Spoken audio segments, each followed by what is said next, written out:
If you're looking for your next family hatchback, then you might just feel both blessed and cursed. Why? Because there's no shortage of really good offerings out there to choose from, but the choice is so broad that it's easy to get confused and bewildered.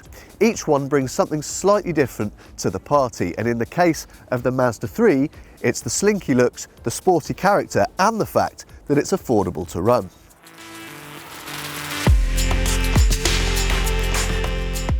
Thankfully though, that affordability doesn't translate to a low rent environment, because the quality on display here inside the cabin is really very impressive. All the main bits have a nice dense feel, and it all feels really solidly put together.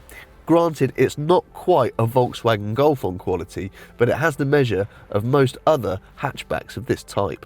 You'll like the driver environment too, because you've got this nice low slung driving position with plenty of adjustment, and an intuitive and simple infotainment system with this handy scrolling wheel, so you don't have to rely on the touchscreen functionality, which, like all touchscreens, is a bit fiddly to use on the move.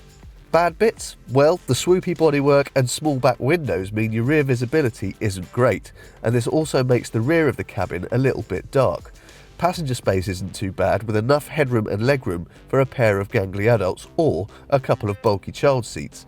But this narrow seat and bulky transmission tunnel mean that you really don't want to be the one that gets made to sit in the middle.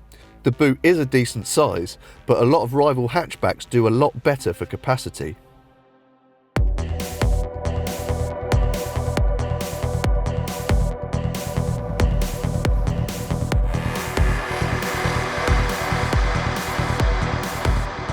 The 3's sporty character doesn't just come from those chiseled good looks either, it's also very evident in the way the car drives. It is great fun to fling around in a set of bends, because body movements are really well controlled and the steering is responsive and direct. That said, the tyres don't generate quite as much grip or traction as you expect, and on the more powerful models it is easy to spin up the front tyres mid-corner if you get too greedy with the throttle. Don't panic though, because it is nothing that is going to spoil your fun. There is a price to pay for that sporty edge though, and it is a ride that is, well, edgier than what you'll get with most of this car's rivals. It's definitely firm, but it stops short of being uncomfortable. But it's worth remembering that sport nav models on their bigger 18-inch alloy wheels feel firmer still. Just make sure you can live with a ride before signing on the dotted line. You can read about the full range of engines in our written review. Click the icon on the top right of your screen to get to that. But the engine we've got in this car is the range-topping 2.2 litre diesel.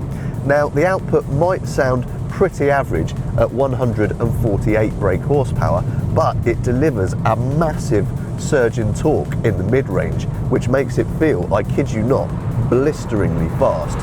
Yes, most family hatchback buyers are going to favour efficiency over performance any day, but this peppy nature really suits the 3's racy little character.